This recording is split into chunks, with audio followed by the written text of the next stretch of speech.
I felt that the game against Wolves gave us a massive question at the end of it. I mean, it gave us lots of answers. It was brilliant and gave us a lot of pleasure watching the game. But I couldn't help but think for three different factors that come the end of the game, it gave us really quite an interesting question. Um, the question really is: has our transfer strategy, or actually, that makes it sound more complex and organised than it probably is. Has our transfer targets changed? I think would be the question there. The three mitigating factors into that would be Ryan Fredericks getting an injury, the change of formation, and of course, at left wing back, the form of Arthur Masuaku. I say form, actually scrub that because form's something that is achieved over a number of games. Let's say a couple of good performances from Arthur Masuaku. A lot of us we ran a sort of poll on this channel and just asked which position did you think was the most important. It was only 2 or 3 weeks ago, and almost unanimously, everybody thought that left back was the most important position. And I didn't disagree, by the way, at all. But now I wonder if that's the same. It's the same urgency as other positions, namely a right back. How long are we going to stick with this formation, the three at the back? I do wonder because it looked good, but I felt both against Arsenal and against Wolves, we were basically matching system for system. Will we, when we go and face a team that play four at the back, will we change it up? Will we switch it again? I mean, that's going to be really interesting to see that. But let's just assume that this is the way we're going to go now. I had an inkling from the moment Moyes came in that that's how he wanted to play three at the back. If you remember his first game in charge against Bournemouth, he played a back four. We won 4-0. Changed it straight away the next game. Why would you do that? Well, it seems a silly thing to do, and it was a silly thing to do because we lost. Also, if you remember the Brighton game, I think we 2-0 up, 3-0 up, something like that at half time. He swapped it, and then we conceded 2 goals in the second half once we went to three at the back. The point is, we didn't look particularly good at three at the back, but it seemed, I've always had an inkling that Moyes wanted to play this system. So let's just assume we're going to play this way now. We've pursued James Tarkowski as been our number one transfer target all winter long. And whether you think that's a good thing or it's a bad thing, I don't know. What is interesting is I've never felt through the whole time I've been doing it, the club particularly wanted to push the transfer through. And that was only confirmed when I heard David Sullivan give his car crash interview to Talk Sport. As I've mentioned on this channel a number of times, I felt that the 27 million, wait a week, 30 million, wait a week, 33 million. Those are not the actions of a club that really want to buy a player, particularly when you know you've got a tough start to the season coming up.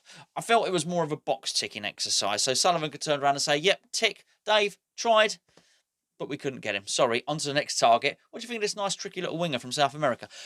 I felt that was the case.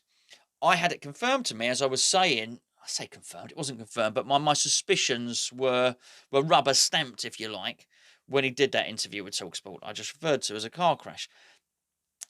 I thought his language was very interesting. Now, James Tarkowski may well have turned 28 now, but when we started pursuing him at the start of the window, he was 27. Also, we went as high as 33 million. I was very interested. I'm always interested in people's language, and because I think it reveals quite a lot. You give away quite a lot in how you speak. And Sullivan was very much trying to play the transfer down. Whilst he was saying he would back the manager, the fact he kept on saying, I can't just give him players, I have to get the ones he wants, I found that weird. But also the way he described Tarkowski. Described him as 28. Now, an optimist would have still called him 27, or if he just turns only 28, would have said he's just turned 28. He also rounded up the 33 million to 40. If you listen to that, he does it twice. He mentions 40 million on one player.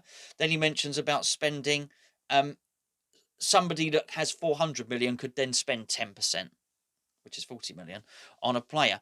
Again, he made him sound a little bit older and a little bit more expensive than he actually was. And I thought that was quite interesting. It just gave the impression he didn't want to push the sale through. But should this still be a priority? And here's my point. Because the Ryan Fredricks injury, I think, has thrown everything into disarray with regard to the the transfer strategy and everything. I've seen today, and now today being Monday, I'll put this video out for Tuesday morning, that we're interested in Manning from QPR, who is a left back by trade, an attacking left back. Well, it would seem to be the one of the least urgent acquisitions I think we should make, bearing in mind what Masuaku seems to be coming in his form. Now, don't get me wrong, a swallow doesn't make a summer. Yes, Masuaku can have bad games and can leave the team and whatnot, but I don't think we need to double up in that area. Why? Because I actually think Ben Johnson's a better left back than he is a right back. We also have Cresswell that can play there if need be. Ideal? No, it's not, but he can play there. Whereas I think we absolutely look bereft at right back. I thought Johnson looked nervous when he came on. I felt he settled down a little bit, but I found him a lot more confident, a lot more comfortable in the cup games. And if Ryan Fredricks is going to be out for 5 or 6 weeks, then surely the priority does become right back. Now, don't get me wrong. I thought Ryan Fredricks was our best player against Newcastle. In fact, I thought in many respects, I think I said in the review, I thought he was our only good player against Newcastle. I thought he was good against Arsenal. Again, very good again. And up until half-time, I thought he was all right against Wolves. I still felt his positioning was a little bit dodgy. I thought he was prone to giving the ball away.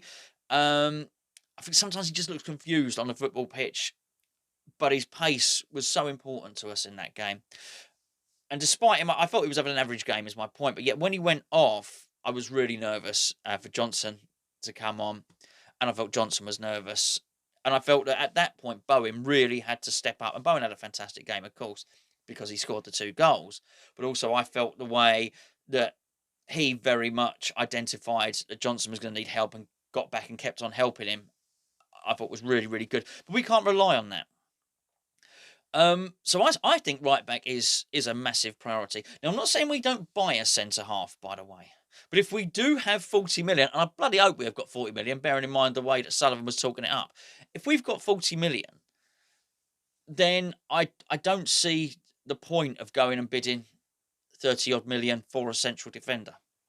Because the right back needs sorting. Ideally, I'd like to buy a right back that's better than Fredericks. And then Fredericks becomes the understudy.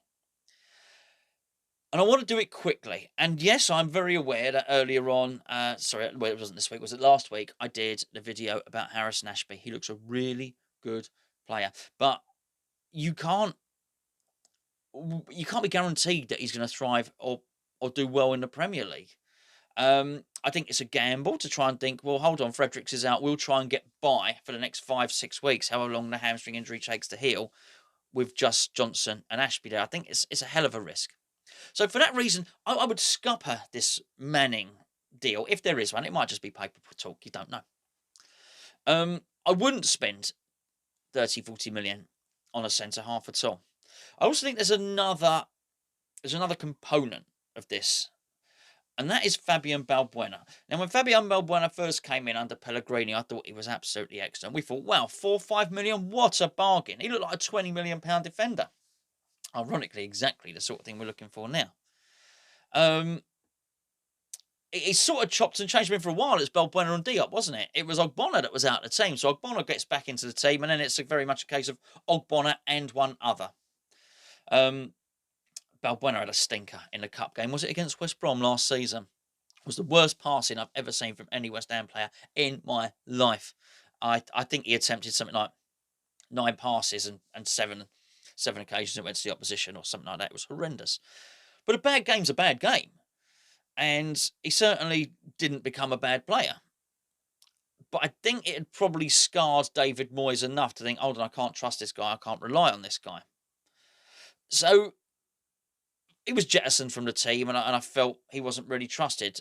To a certain extent, he's obviously rebuilt his reputation in the cup games. But I now wonder what Moyes is going to be thinking. Because I thought that was a really good performance. And he's going to play again, isn't he, against Everton as well. So with Diop will have missed 3 games. And I think it's quite possible that Balbuena will put in 3 decent performances within that time. Does that change Moyes' thinking? Well, I'm sure Moyes will probably still consider himself that he will need another centre-half. But it might make him appreciate he doesn't need to spend all his money on one. The fact that he's playing Aaron Cresswell as a centre-half, and again, Cresswell did not do badly against Wolves at all. But he ain't a centre-half. I guess ideally he would play Ogbonna as the left-sided centre-back, play someone else in the middle, and then play one other on the right. But you're not going to get away all season with playing Cresswell there, because at some point people are going to start attacking with their left winger down our right side, hanging the ball up to the back post, and Cresswell's not going to be able to contest the ball there. So I'm pretty sure that Moyes will want to deal with that if he wants to persist with this formation. So by all means, buy a centre-half. But the right back has got to be priority in this instance. It really does. And for that reason, I was a little bit worried when I saw that this Manning transfer rumour. Because what would we have if that was the case? Arguably, Masuaku was our best player. I don't give him my man of the match, but you understand what I mean here. He was one of the best 4 or 5 players for West Ham. He looks a player rejuvenated. He looks a player liberated by not having to defend constantly. The cover that Cresswell provides by being a left centre-back, by Fornals coming back and helping out, means in many respects there's 3 of them defending our left-hand side, the opposition's right. It means if Masuaku makes his mistake, it's not the end of the world. It means he's higher up the pitch when he does his dribbles. There was a couple of times during the game against Wolves when Masuaku took the ball into contact, showed very, very quick feet, came away from his marker. And let's not forget, the crossing was absolutely superb. Bowen should have scored. Bowen should have scored his hat-trick goal. The cross was sensational. Then, of course, he does another good cross for Sebastian Haller. If we're going to persist with this formation, what is Ryan Manning going to bring? Well, if he's very good, he'll bring some good dribbling, he'll bring some good crossing, and he'll bring some pace. Well, we've got that there at the moment. Is it ideal? No. Would you probably prefer someone like Rico Henry? Yes, probably. But it's not vital, is it? It doesn't need to be addressed now. Whereas the right back does. When does that need to be addressed? Well, yesterday, ideally. As soon as that game's finished, quite late at night on a Sunday night, but you get on the phone and you say, right, okay, let's start activating our list of five or six right backs that we already have in mind. For that reason, I do wonder if he's kicking himself now. I do wonder if Moyes is kicking himself for not getting Matty Cash. I also find that I think we're in a better position now. I think the club was at a low ebb before. All the board stuff, all the other stuff, that's happening anyway. But I wonder when players want to sign, players look at the team. And as I alluded to in yesterday's video, we might not be the most technical attacking team, but we do attack. We seem to be scoring lots of goals. And I think you might look at West Ham now and not view us as a player by thinking, oh, these guys are absolute certainties for relegation. It might be a team you want to be a part of. As a wing-back, you might think, well, I'd quite like to play in this team. I'm going to cross the ball over. They've got a load of big geezers in the middle. I'm going to get a load of assists by doing it because Souček's going to score goals. Antonio's going to score goals, so on and so forth. It might be more appealing. Again, I know it's only one win, and I'm not getting carried away here because I think, as I've said on a couple of occasions now, I've only really played badly against Newcastle this season and Wolves post-lockdown last season. Apart from that, it's decent enough. So my point is, are we able to attract better players? Can we go and spend 20 million on a fullback? If we got 40, can we spend 20 million on a centre-half, 20 million on a fullback? And it got me thinking, and I know the boy has been linked with Barcelona. I'm talking about Max Aarons here. I know he's been linked with Barcelona, but it ain't happened. They don't want to buy him. He's been linked with a couple of other European clubs. Again, they don't want to buy him.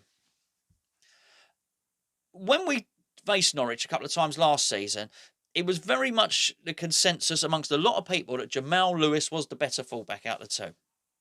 I've always liked Aarons myself. Aarons was my favourite. There ain't a lot in it though. They let Jamal Lewis go for 15 million quid plus add-ons. Is it beyond the realms of possibility that we couldn't persuade Max Aarons to come and join West Ham? Now, if you just have that mindset, oh no, he's going to Barcelona, but is he? Is he really?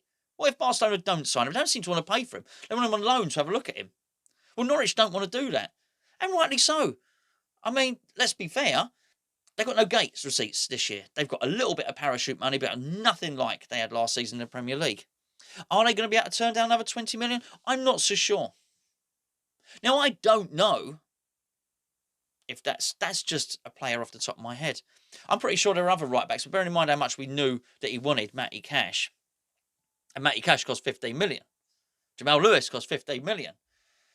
Championship fullback, that's what they cost. You might have to sweeten the deal a little bit more. Um, you might imagine that Max Aarons might be a little bit disappointed at the thought of joining West Ham when he thought he was packing his bags and heading off to Barcelona. But I think it's worth a pop. And if not him, I'd be disappointed if we didn't have other people on the list. I'd be disappointed if there weren't other right backs that we'd already, not only had we already scouted, that we'd already spoken to their agents, tested the water, seen if they were interested at all. I don't know. I think we're at a pivotal moment here. I think the team is okay. I think the team is decent. I think the squad, you can see, we're running two teams. We've got one in the League Cup. We've got one in the Premier League. The squad has okay depth. It really does. But we are weak. We are weak in a couple of areas. I do think there's going to be a flurry of activity. I think people like Wilshere may well go. The Rice thing, that's another. We'll see. We'll see. That story's gonna run until the window shuts. That's for sure. But I do think there's some players to bring in, and I think at the moment, if I had to choose one position, and I'll be interested to see what you think in the comments below. I think we'll sign more than one. But if I had to sign one and to do it now, and I was saying to David Sullivan, get a deal done now, it'd be right back.